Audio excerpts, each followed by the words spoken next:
Devotion is a key to the lock that holds your dreams. It's hard to say, you know, how those sorts of things, like visiting a real football club, Tottenham Hotspur, going to see the first team train, you know, how does that actually impact on the performance they give on the screen and stuff. But for me, it's all about that, because it's all about actually the stuff that happens between the lines, that happens off the page, that goes in subconsciously, if you like.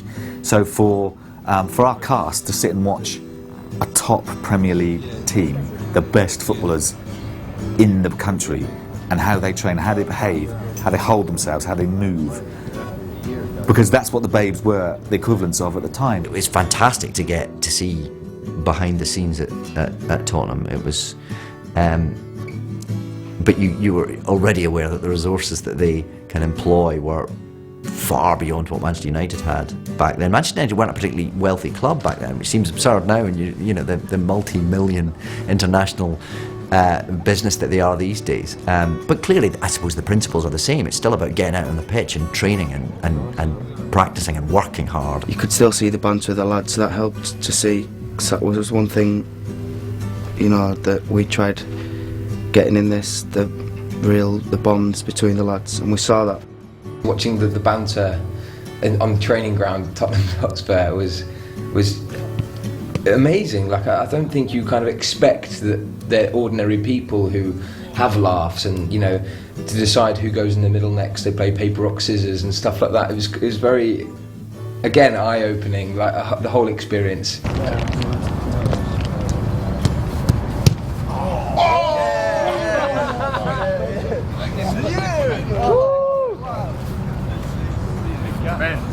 Obviously, going through that sort of whole process with all the other boys was, you know, we all kind of got to know each other as well. So immediately the kind of banter began right from the beginning. So it's been great fun to sort of explore our relationships as people as well as the characters sort of further. So who's going to play who? Do we know? Yeah. Bobby Charlton is. Bobby Charlton. Bloody hell. What a bloody, he was unbelievable. Yeah. Unbelievable. Yeah, I taught him, I booked to him when I was a kid. Poetry in motion. He was. Yeah, he played centre forward, so it was. Yeah, wide left, centre up front, midfield, drop his shoulder, send the defender 10 yards and lash it to the top corner about 30 yards. Fantastic. Yeah, right on. Yeah, we got David Pegg. David Pegg, yeah. Harry Gregg. Yeah. I speak to Harry quite a bit. Yeah, I still speak to him. Yeah, we saw some footage of him. Nice man. Just being interviewed about hard man. Yeah. Hard man. You wouldn't want to mess with him. Oh, no. Harry was a hard, fierce man. But he was brave when he, you know, went back in, didn't he? Amazing guy. Yeah, that's what. He was on about Bestie when Bestie, first day he trained with the kids one day, Harry, didn't he? George Best went through him, walked round him about 3 times, and he said, next time you do that, I'll break your neck or something. What's fascinating about Harry Redknapp is he had seen the final game that Manchester United, that the BUSBY Babes team played in the UK, their penultimate game ever, which was against Arsenal, and he'd been there. What age was you at that? 10. 10. So Yeah. I've been in school. Yeah, but I mean, I was playing for East London schools, and I was football mad, you know. You could tell when he was talking about it, he was there, and just to get a sense of what he might have been thinking or how he felt about it was definitely educational. I guess it was that meaningful to him when he was a kid growing up. We really appreciated how, you know, he was enthusiastic to reel off his account. It was just an amazing football. He said, even though he wasn't a Man U supporter, everybody loved them or loved the idea of them and what was being done at Manchester and young players, and it was changing the game. And he said even if your team got hammered by him, it was just exciting to see him because there was nothing else like them. And he said, quite candidly, if they hadn't died, they would have just dominated football forever, for years and years and years, because no one was even in the same league. It was interesting talk to him and feel that link through history, I guess, and to the sense of I mean, he talked about being utterly inspired by this extraordinary young team that were unlike anything that had been seen before. Did you ever have any dealings with Matt Busby or Jimmy Murphy? I mean, I remember seeing Matt Busby at Old Trafford, you know, when I was a player, you know, but I couldn't say that I actually knew him, you know. But Jimmy Murphy would have been probably like the equivalent of Taylor with Cloughy, you know. Right. Clough and Taylor were sort of, and Jimmy Murphy was his right-hand man, wasn't he? And he'd have been you know, because when they had the Munich air crash, Jimmy Murphy put the team together. Yeah, that's David's play. That's what I'm doing, yeah. You're Jimmy, yeah, playing Jimmy, oh, brilliant. We actually took David Tennant to meet the two sons of Jimmy Murphy Jr. and Nicky. Jimmy, unfortunately, is no longer with us, but his family were incredibly welcoming and incredibly helpful just to get that perspective on who he was. Did you get the sense, this certainly comes up in our film, that the sense that he was a bit camera shy, he didn't like the press and all that side of it? He didn't like going out. He hated the press. He hated being recognised out. Did he? He'd walk on the other side of the road, or he'd If walk he out was the in a pub. if he was in a pub and someone came and sat near him, he'd move somewhere else. Oh, right. And if someone came over to talk football with him, he'd just agree with what they were saying. You know, if they said Brian Robson was rubbish today, it's about time, you know, he was left out of the team, my dad would say, I agree with you, he's not been playing very well, and that stops the conversation, you see. Interestingly, they talked about his football life and his home life being very separate, but clearly he was a devoted family man. I think that there were the two loves in his life were Manchester United and his family, and he clearly was hugely passionate and hugely invested in them both.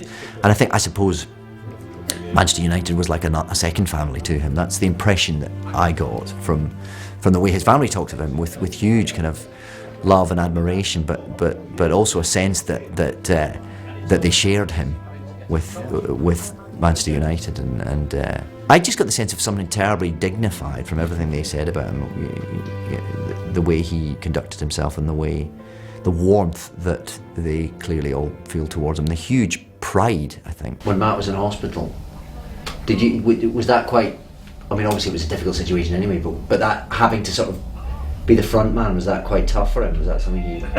We think so, but we wouldn't know that because... You didn't talk about it retrospectively? They went away.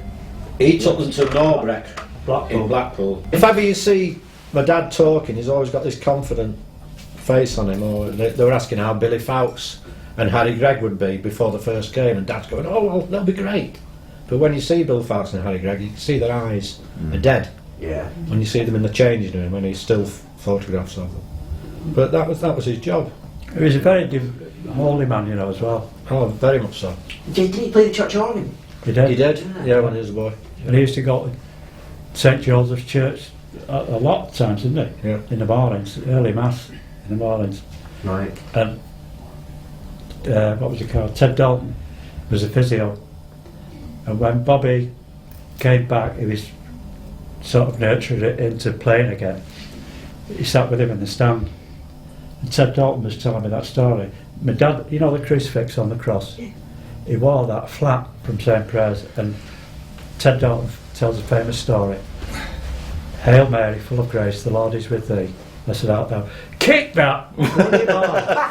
And blessed is the fruit of thy womb, Jesus. And he finished the prayer off. Ted Dalton told me that.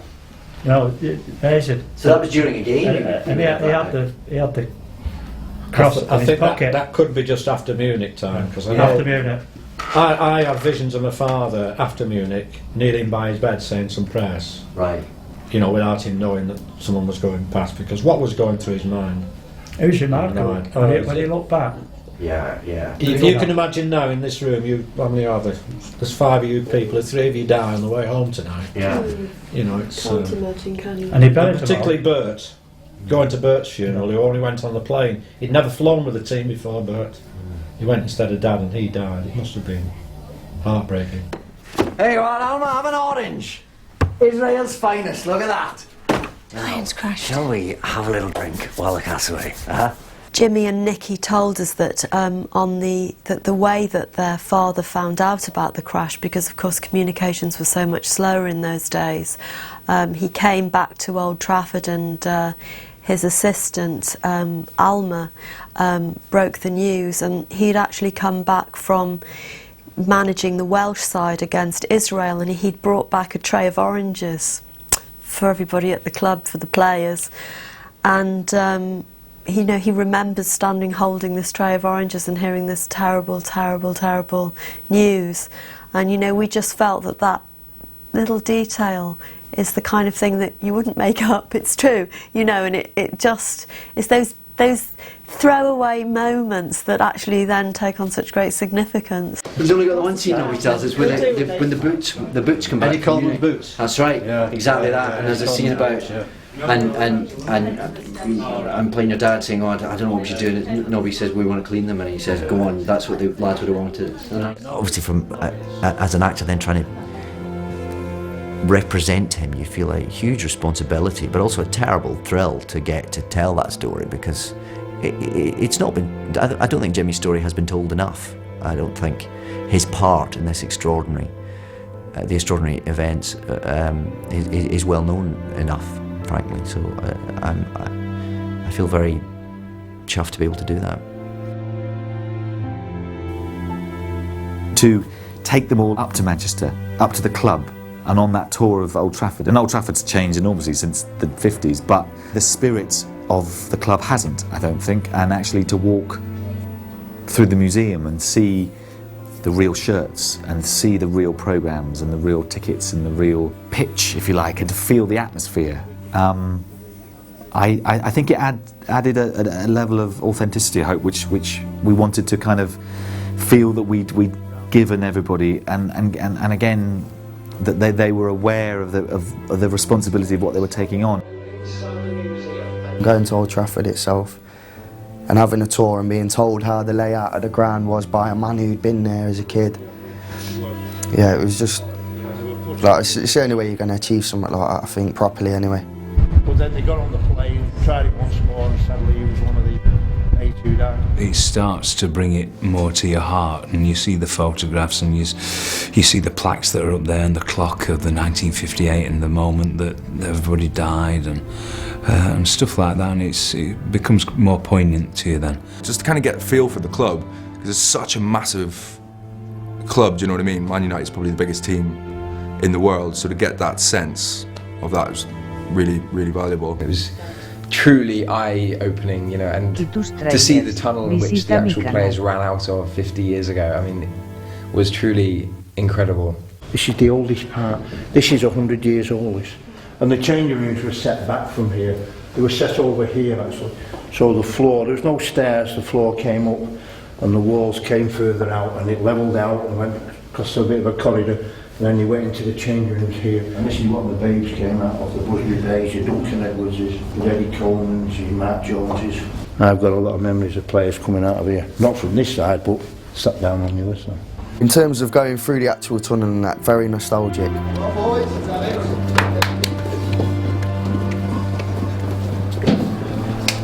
yeah, let's look at that. Come on, boys. Because by then we'd already got to know the characters, Mark Jones and even Harry Gregg, Bill Folkes and all them. To know that we was in the same sort of footpath, that, where they'd be taking their professional entrance and exit. I don't know. It was hard to take it all in and evaluate at the time, because you're just trying to observe and absorb. Anything visual, any moving image or any photo was crucial to us to observe, because we was all there as well. And we was all just feeding off each other's enthusiasm. We was all taking it in, and they had like these placards, and it was just map the journey from start to finish. The ones who played again was Bobby Charlton, Billy Folkes, Albert Scanlon, Kenny Morgans, there he is, he survived, he continued to play. Harry Gregg, Dennis Violet, he played, he went to Stoke, around about 60, 61 he went to Stoke. Going down, the Munich tunnel, that was chilling again. It was just wasn't very nice, some of the stuff, because it hits you in the truth of it. So this was lit in memory of these guys. This gentleman here. All the photos were up and there were video clips, and you know, to hear the commentator saying your character's name, it's the truth comes there. And like I saw Eddie Coleman's provisional driving licence, and you know, then it's different when you're playing a real person that died. Today, the huge soccer family here in Manchester and throughout the country is united in sorrow following the Munich plane disaster. It's hugely, hugely touching, seeing the memorials and all these kind of plaques that have in memory of these like young, fantastic like players who had so much of their lives to live, you know, and obviously all of them kind of cut short, unfortunately, and the fact that they'll never be forgotten, and it really, really is kind of, it really made me love Manchester United, and I'm not a fan, like personally, but I really have a soft spot to sort of know that they've been through all that and they've got past all that history, and they're now the team they are today is kind of admirable, I think, in any team.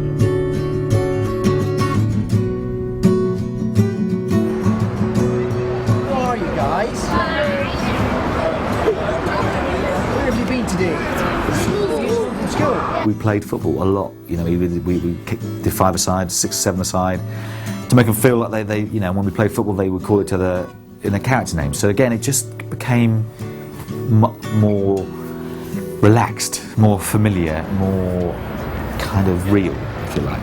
I mean, it's, you know, it's still a performance, it's still acting, but I just wanted to try and break through that. Hello, I'm you know, I'm Brogan, I'm playing Dave. Oh right, okay, just get all that out of the way. So when we started filming, it felt like they were mates, and they've been mates for a while. Get the smells, get the sounds, get the taste, get the feel of it, and play with each other. You know, these guys have gelled for 2 years together, and we've got next to that 10 minutes, you know, to kind of turn it on. So yeah, smashed it.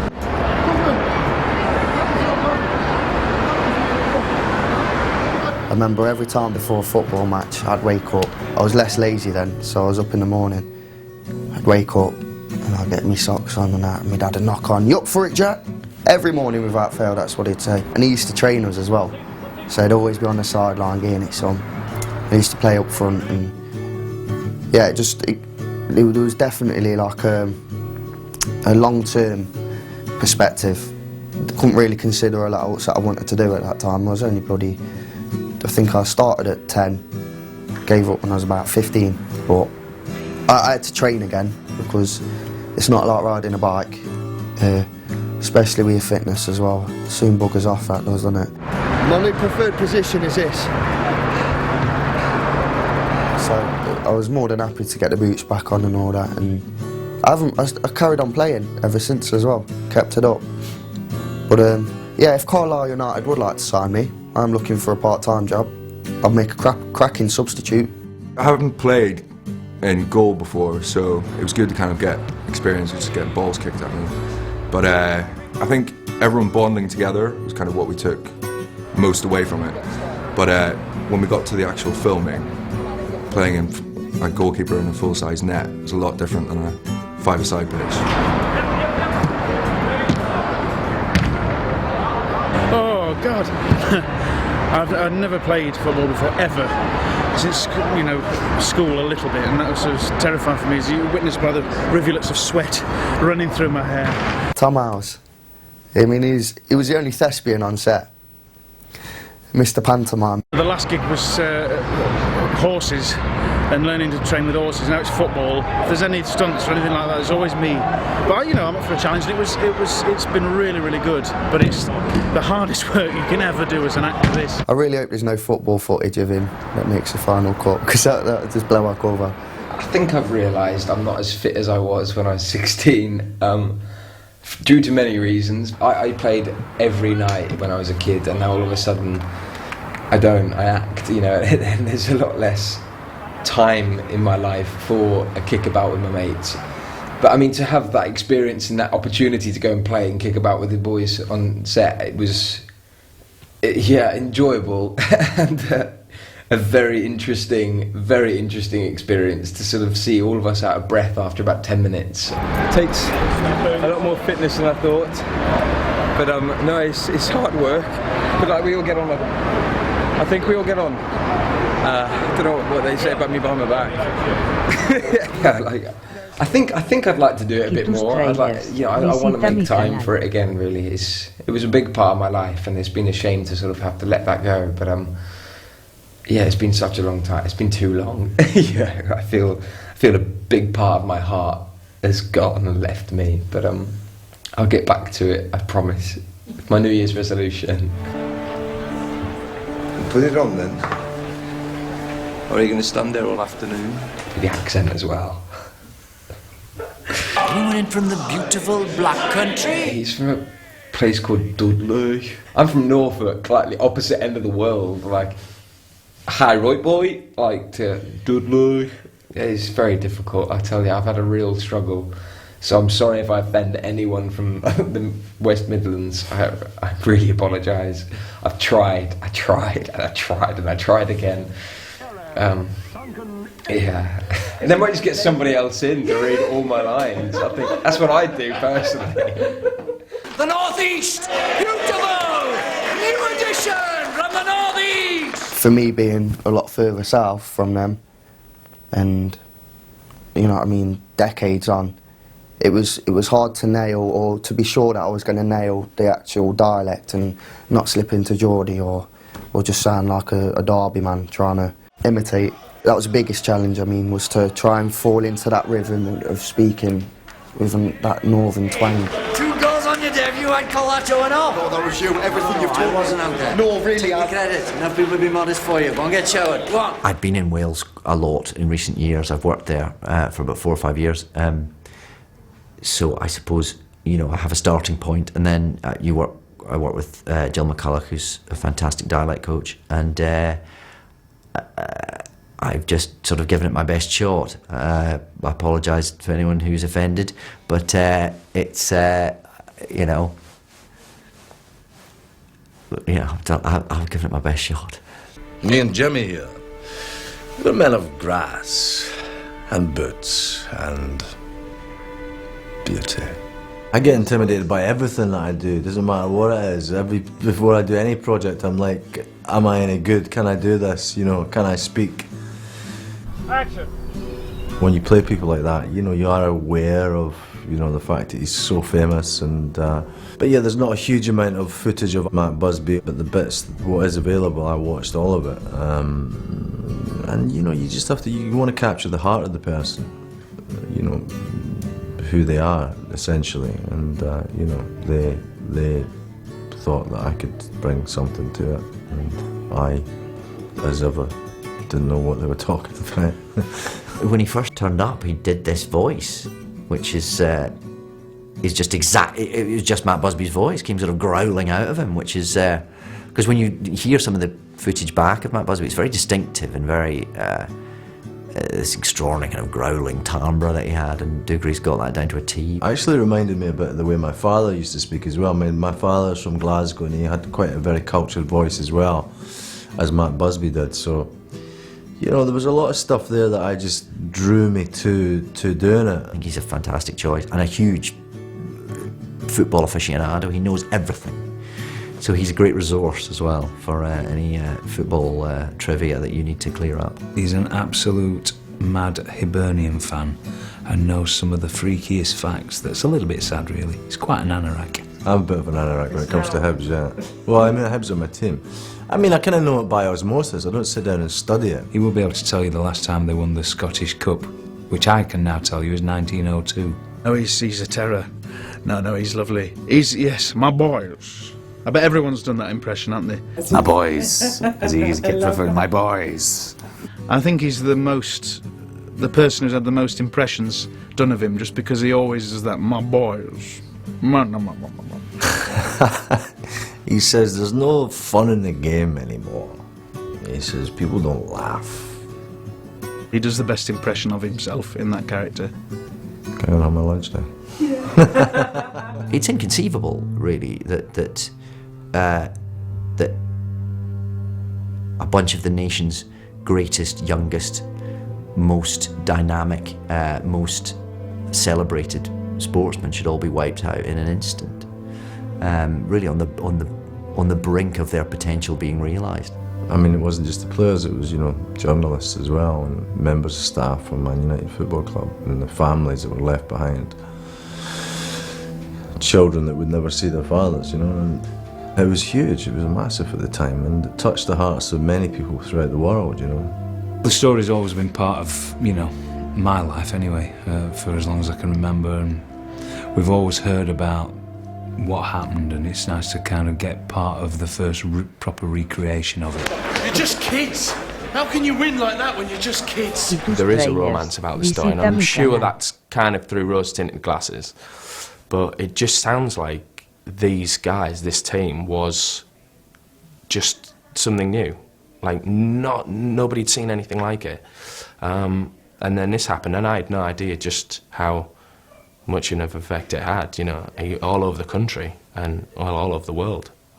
People were just like, what? This shouldn't happen. The first time I read it was on the train by myself, and I'm like, not wanting to break down in front of people, but it does read like that, and I've never read a script that got me as hooked into the story, but I think it's because, you know, these were real people. They've been trying to make this story for so long. I mean, I read the script and fully fledged just cried my eyes out. You get so engrossed, you can see it happening as you read it, and then it's just, you know, you invest in the characters, so then by the end it's just heartbreaking, really. I do fine playing field. Oh yeah, he's like Casanova, in his own head. Am I standing out there for my own health? I basically thought that there was an amazing story to be told here, and was amazed that they'd never been told before. As a Liverpool supporter, having lived through the Hazel tragedy and the Hillsborough tragedy, you know, that sort of relationship between triumph and tragedy is something that, you know, both clubs share. Whilst I knew about the Munich crash, I knew the headline. I didn't really know the detail. I didn't know, you know, that actually 8 players had been killed, and just the devastating effect that it had actually had on the club. The pride of Manchester United prepare for the new football season. Having overcome older, more experienced teams to claim last season's First Division League Championship, can the Busby Babes repeat their triumph in the forthcoming season?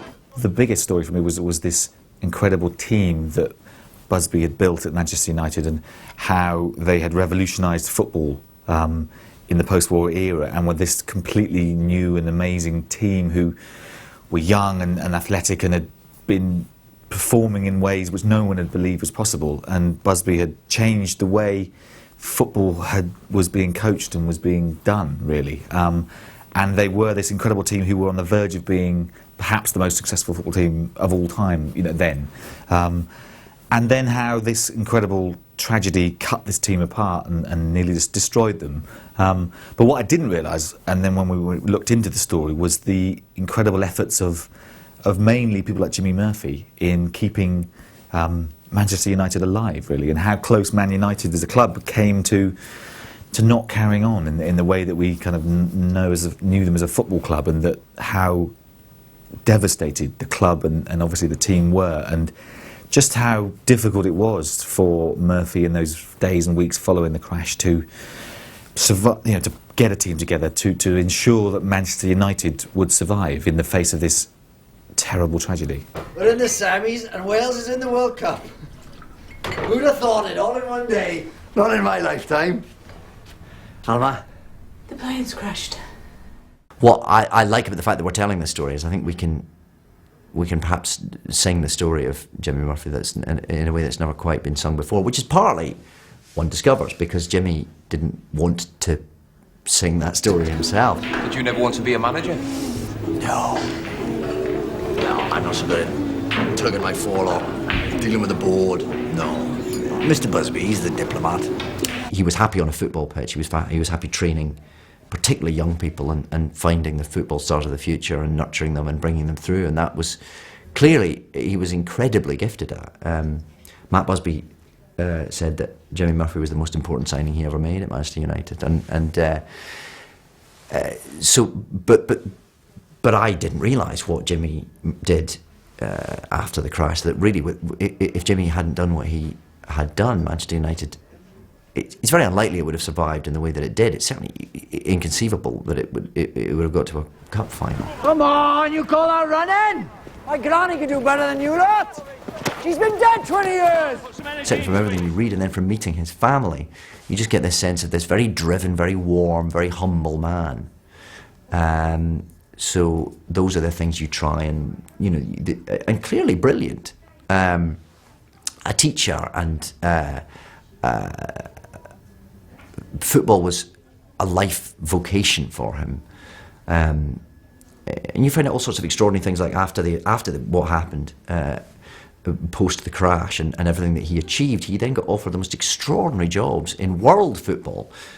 He was offered managership of extraordinary clubs in Britain and around the world for huge sums of money. And he chose not to take them. He chose to stay as the assistant manager to Manchester United until he retired. Morning, Chiefs. Duncan.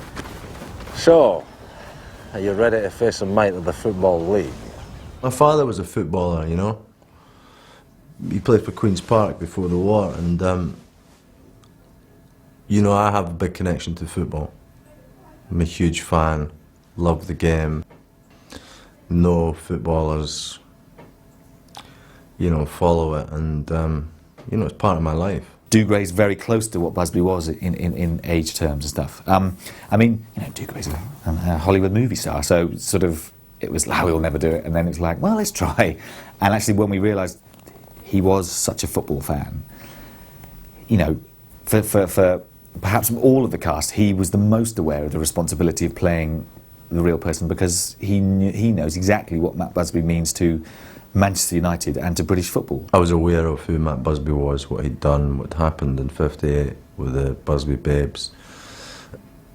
And I've kind of always wanted to do a football film, but the right one's never really come up. In terms of, playing a figure like an iconic figure, and as Matt Busby is, and I read a little bit about him, and I thought, well, slightly not concerned, but a little bit, nervous about the fact that he was such an iconic figure for so many people. But what's on the page, gives an insight into the man, and I wanted to be part of this story, really. You're playing tomorrow? In the team? No, in the brass band. I in the team. You want to capture the heart of the person,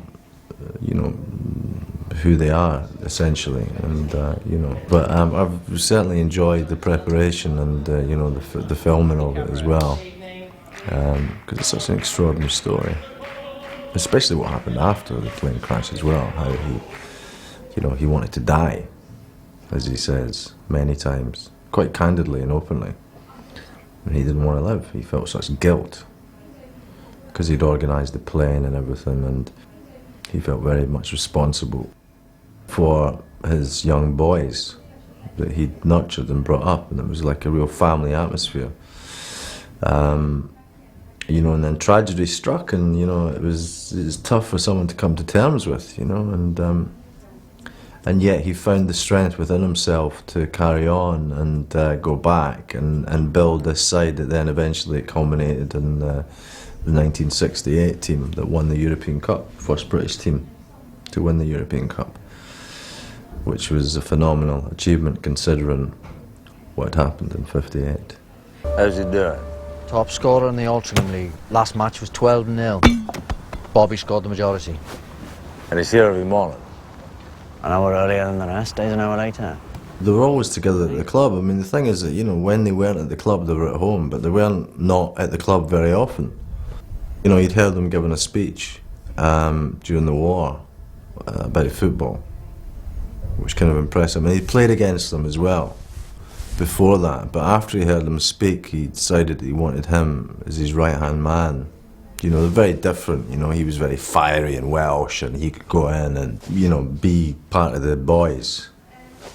And Busby you know, he wanted, he you know, he's like Fergie today, you know, he wants to protect him, and he plays that fine line of, you know, the authoritarian figure as well, you know, and Busby could be tough as well with him when he needed to be. But the relationship with Jimmy and Matt was a very close one, you know, and they were very, very good friends, and he relied on Jimmy to give the rabble-rousing speech, you know. I mean, Busby's expertise was, you know, in his ability to spot players that had potential to be Man United players, to do what he needed them to do at his club. I've been here for 3 years now. I've done everything you've asked. I should bloody well think so. Be asking for more. More hours, more work, more training. No sort of player I've had to attack from working too hard, eh, Bert? Never, Jim. I do think that Jimmy and Bert were the guys that knew what the boys needed to encourage them and to get the best out of them, really. And I suppose you'd have sports psychologists in these days for that kind of role. But I suppose they were the kit men, the guys that looked after the boys and brought them a cup of tea, and they probably did the whole shebang. Does that hurt? No. How about this? I had it down as probably the most iconic character I was going to play at my age as an actor in my career so far. So I was relishing that opportunity, and I gave myself a good run-up at it by just being educated. I needed to prepare, you know, I wasn't going to fluke this one. It wasn't anyone I could invent myself. I had to look at Bobby Charlton and his way of interacting. But then, because there's not a great deal of archive footage of him at that time, no one documented him to the point where a lot was left to my imagination, and I had to fill in the gaps, really. But, you know, there is that nervousness of however many people will watch it, and still people were alive from witnessing the events or hearing about the events at the time. I really wanted to justify it to them all, and I wouldn't have settled for anything less. Shoot at that wall for an hour every day, at least, and try and make sure no one else is around. Why's that? We don't want everyone knowing how good you are, not yet. Go on. It would be easy to paint Bobby Charlton as a wonder kid that come out of nowhere, as he did, but it would be very typical to, you know, assume that he impressed people straight off and he had it easy, because I doubt that would have been the case, especially with that military mentality again. So it was good to Matt Powell, when he first got there, he wasn't immediately in.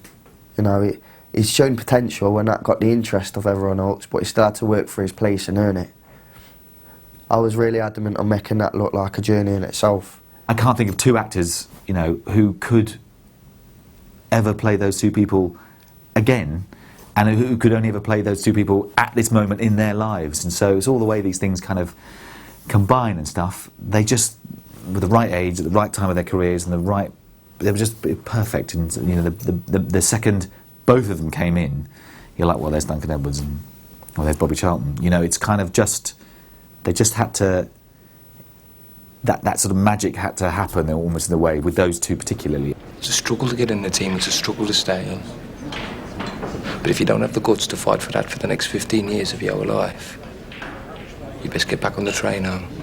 Well, I think what I've read about Duncan Edwards is that he's kind of quiet and shy and sort of doesn't necessarily get involved too much with the sort of banter and the jokes. He was at the City match on the weekend. He was. Ask him. Oh, you weren't, were you? Please tell me that you were. It's Molly. Oh, here he goes, hiding behind a lass. She's a City supporter. Hopefully I portray a man who is well respected, has a great reputation, and not one person has a bad word to say. So I mean I hope that I do him justice. You know, he's also now a big part of my life. I feel I've really come to terms with who this guy is. I think so, and he was obviously a great man. Come anywhere near me on that pitch, I'll kick you over the far stand.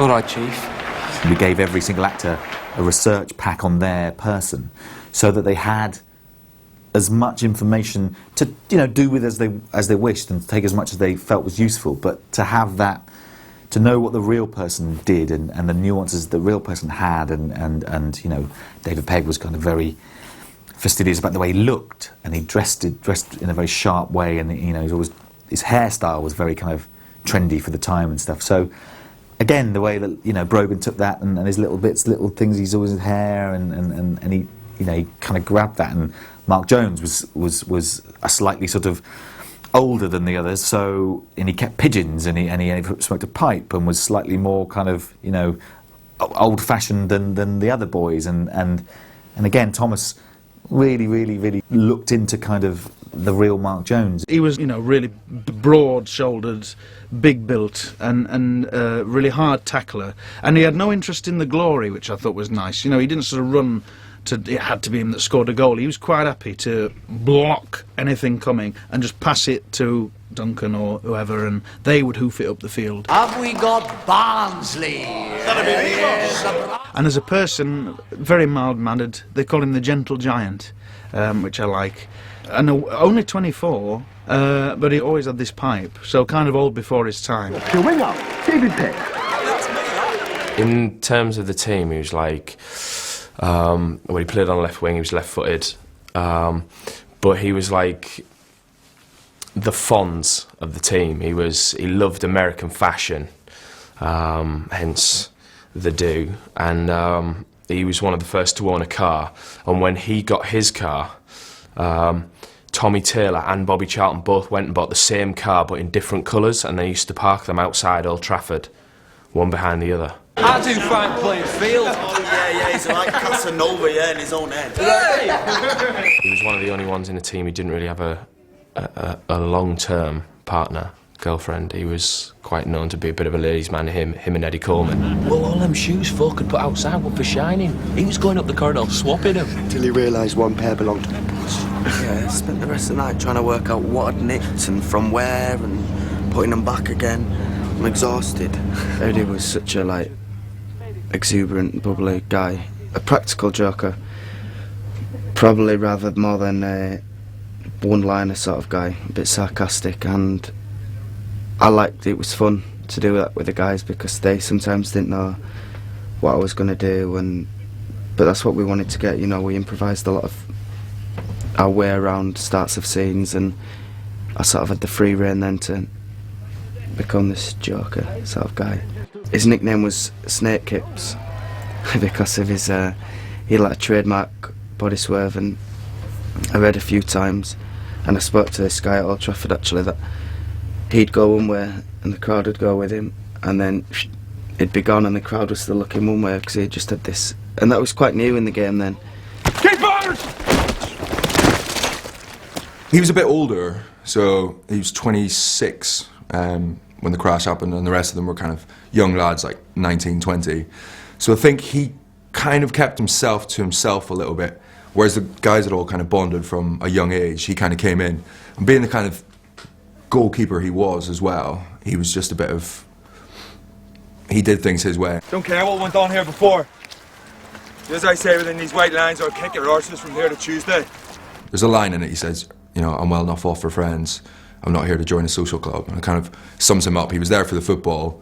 He was a good guy to get along with, but he wasn't, you know, he wasn't part of kind of the babes going out to clubs and bars and that kind of malarkey. Hey, camera.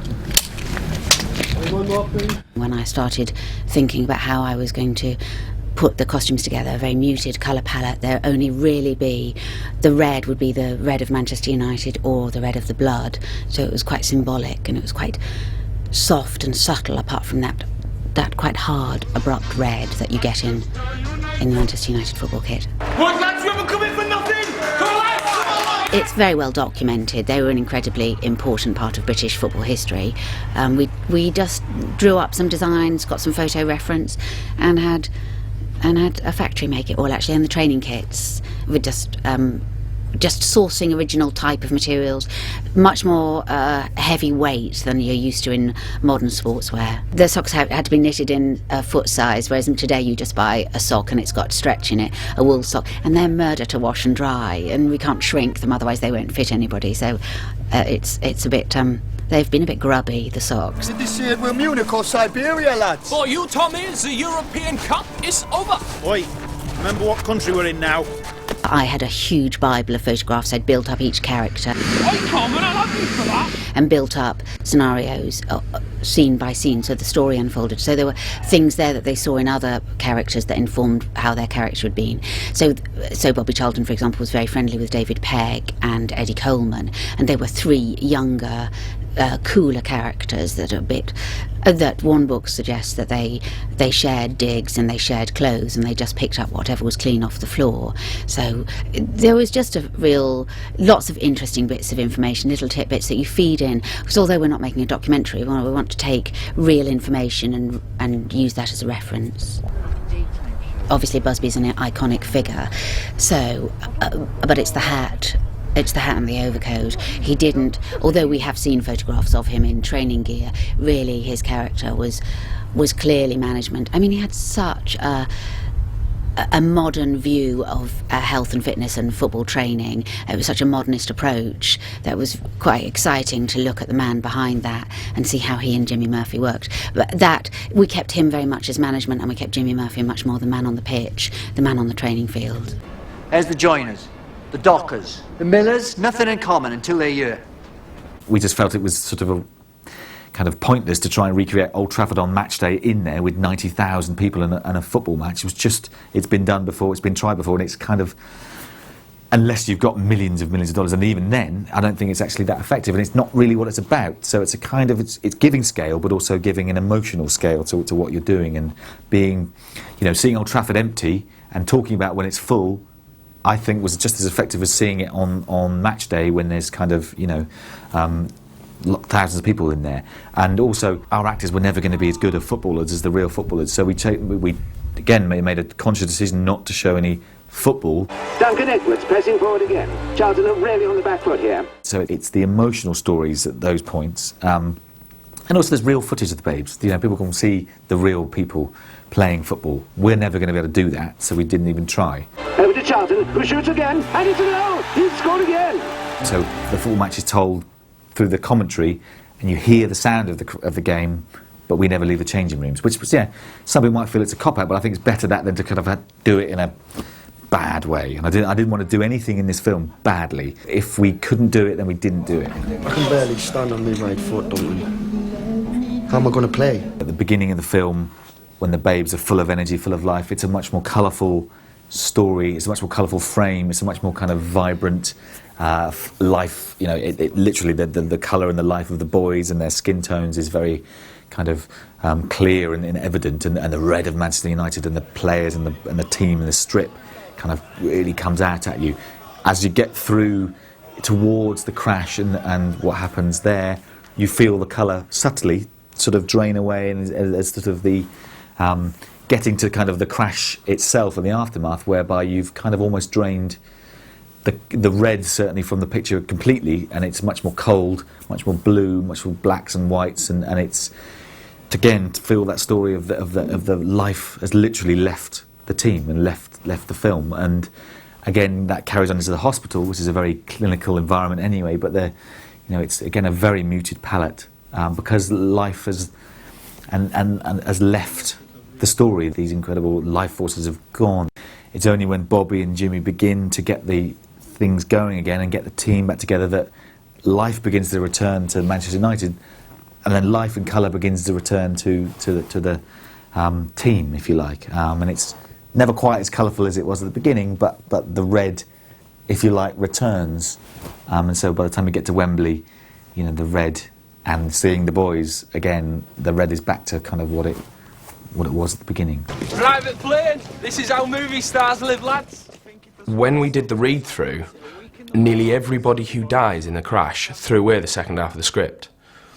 And that was something that James said. He was like, right, go and have a look at all the crash footage, go and have a look at the pictures, but then forget about it. Don't dwell on it, I don't want... Because you instantly... It's a human reaction to just be like, oh my God, this is horrendous. And then you see it, and you see all the coffins come through on the footage, but so I've read about it, we know about it, and we know what happened, but as far as everybody who dies in the crash goes, we kind of just jettison that as much as we can. Why do they need to check our bags anyway? In case you're bringing anything that will undermine the communist system. I am. Me winning boots. He only ever scored 2 goals. The second goal he scored was actually the home leg of the Belgrade match. So it was so recent to when we crashed in the plane that I tried bringing that confidence with me to the away leg and the scenes there. Dead Star are going to be Dead Star by the time I finish with them. Lads, shut up, they can hear you. He wasn't always centre of attention, he wasn't always a public speaker with his pals, up until he starts to find himself settled and he starts to realise where he falls within the pack. Give it a rest, will you? Oh, Harry, you're only grumpy because we skinned you last night, dude. Cards are rigged. And he's a lot more banter and he's a lot more confident within his friends, he trusts them a lot more, and his relationship with Duncan has all the more blossomed.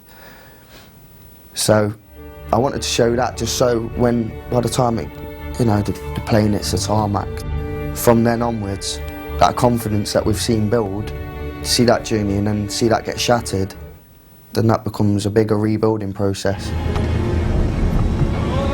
We took the decision quite early on not to see the crash, so we take the story right up to the moment of impact, and then we pick it up almost a few minutes afterwards, so we see the effect of the crash. Because again, we quite literally couldn't afford to, but also, you know, without spending hundreds of millions of dollars on it, then, you know, we couldn't achieve it. But also, the film is not the story of a plane crash, it's about a team of people, of individuals, of a family who go through a incredibly traumatic experience and how they emotionally deal with it.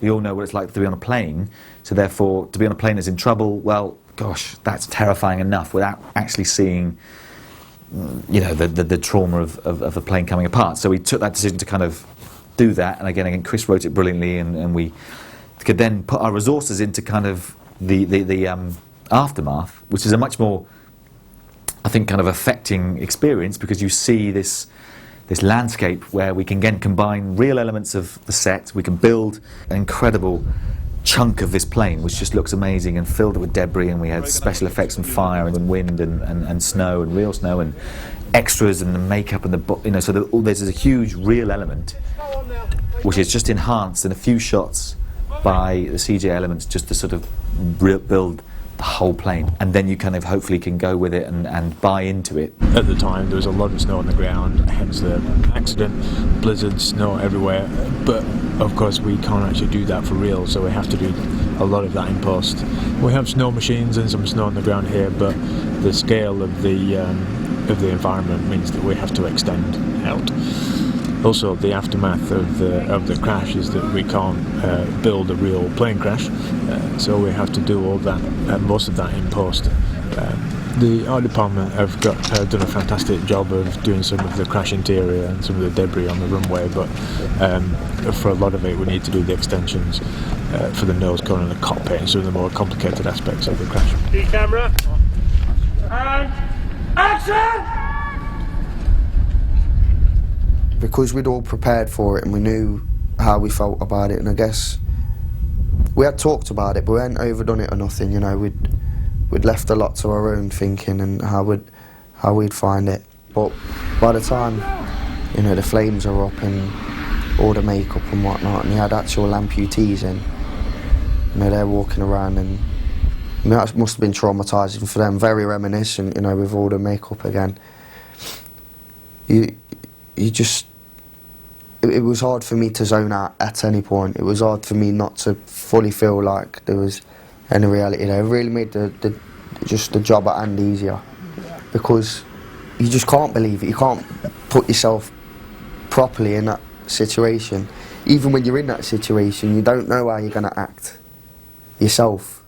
It's not even acting, you just don't know how you're going to conduct yourself. So that probably worked in our favour on the day, you know, what with the trauma and all the madness of it. A few of us were lying in the snow, and to hear then Ben playing Harry Gregg running around, because we knew all about this and we knew it was coming up, but then all I could do, I couldn't see it, I could just hear it, and it was just like, you know, there's flames going, the baby's crying, and that was a hard day.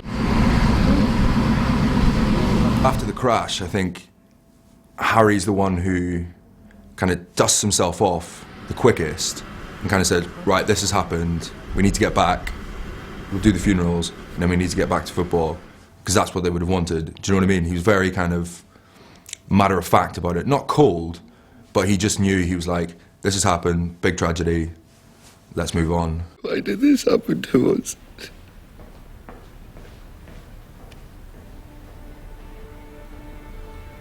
I don't know, son. I think Jimmy was put in a situation by the crash that he didn't want to be in. I think I don't think he had, well, clearly he didn't want these people that he worked with and cared for so deeply to suffer, and he didn't, you know, he was deeply distraught by what happened in Munich. These were his colleagues. I think he looked on them as family in a lot of ways. I think that the Manchester United was clearly his lifelong passion. So this must have been hugely devastating personally for him.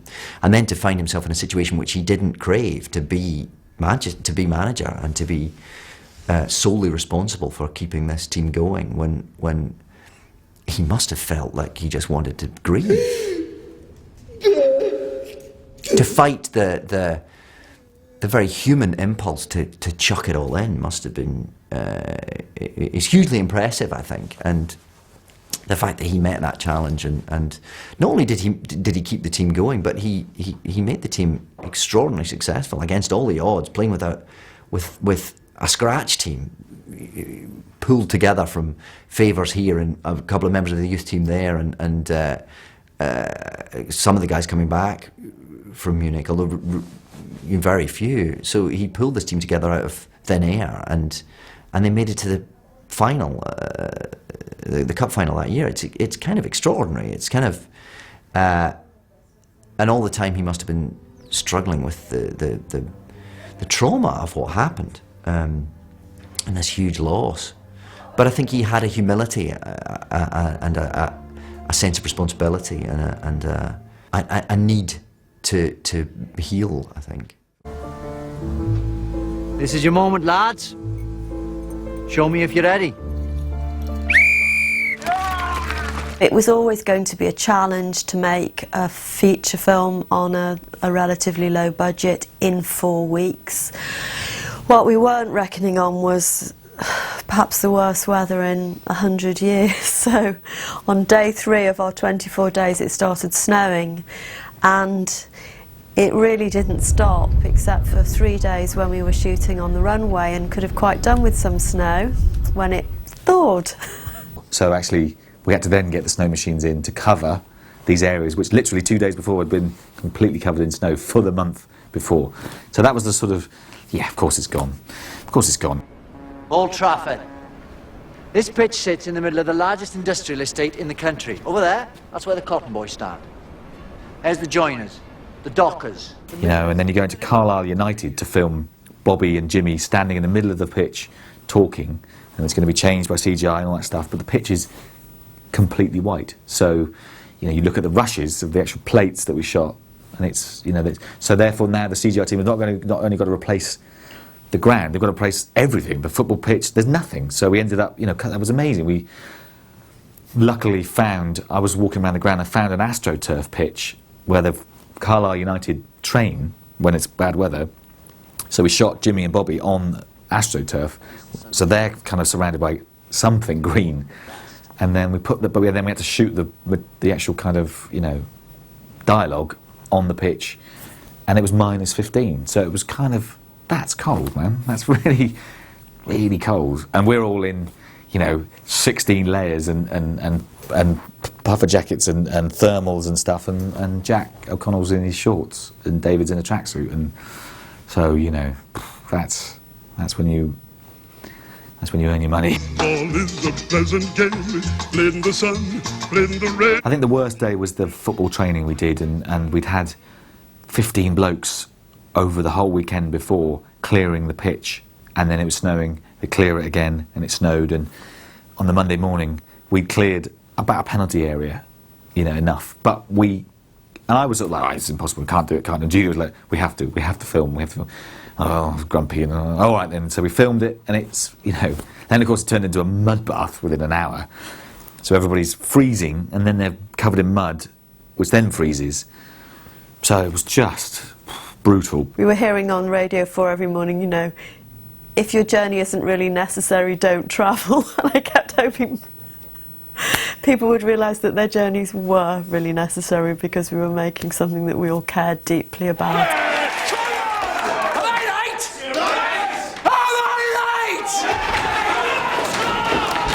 There was a favourite scene is David when he's addressing the team, that team talk, and just that performance of David and with the lads and the atmosphere. That's the film, that energy and all the boys in there shouting their heads off and David kind of delivering that full pelt. You know, that's what it's about. It's about those boys and about those people and that energy and that life. Right, ladies and gents, can I have your attention, please? I thought it might be a nice thing if the lads here shared a bit of our cultural heritage. Come on, no excuses. That scene came up and I thought, well, I couldn't have done it without improv because of the way it's structured. It would have just read very strangely. So I sang the first bit very loudly. There was utter silence. So I said, come on lads, I'm pissing into the wind here. And everybody laughed and we did it again and everybody joined in. And it kind of broke the ice, you know, because we were more sort of released then and we just had to laugh with it.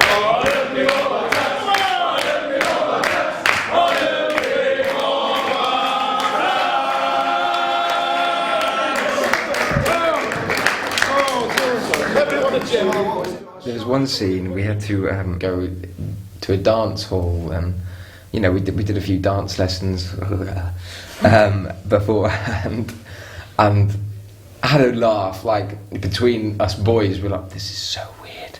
Why are we dancing? We're dancing. Ugh. I'm not one to dance, by the way, but no, I was awestruck by all these people that could do all these tap things, and it was sort of fun because we couldn't actually really do it between us, but we were kind of making fun of the people that could, because we could, you know, jealous. And the whole day we were like drinking, you know, shandy or whatever it was, but it was just, we were all dressed up to the nines, you know. Well, not like movie stars, lads. Any scene that we was all together and we was all in the attire, we all felt like celebs of that era, proper chic, and you know, any footballing scene as well really helped me believe that I wasn't just an actor trying to pass off as a legend. The training scenes were quite good. When they introduced Harry. He's an animal. Connect, Chief. It's his first training day, so he's kind of stating his position in the team, so he's quite hard with everyone, which is quite good. What do you know, an animal? I cried on set during a scene, I think. Well, I tried, not cried, but I felt very tearful. Where's the bloody hell have you been? I've been up here on my toes. Sorry. It was a scene when I was in hospital, you know, on Duncan's deathbed, and he sort of turns and Bobby's sitting at his bedside, and he's sort of kind of angered that he's not been here before, but then there's a realisation in it. It's like a very small moment, because Duncan's quite a hard man, my impression, but there's a moment he realises he's stuck here and he can't do what he loves anymore. I hate lying here. I just want to be playing. I think for anyone to have your dreams smashed, I mean, it's the only sort of time you see him kind of very vulnerable. You know, he's a very strong guy, and like to have that vulnerability somewhere in there that people don't often get to see.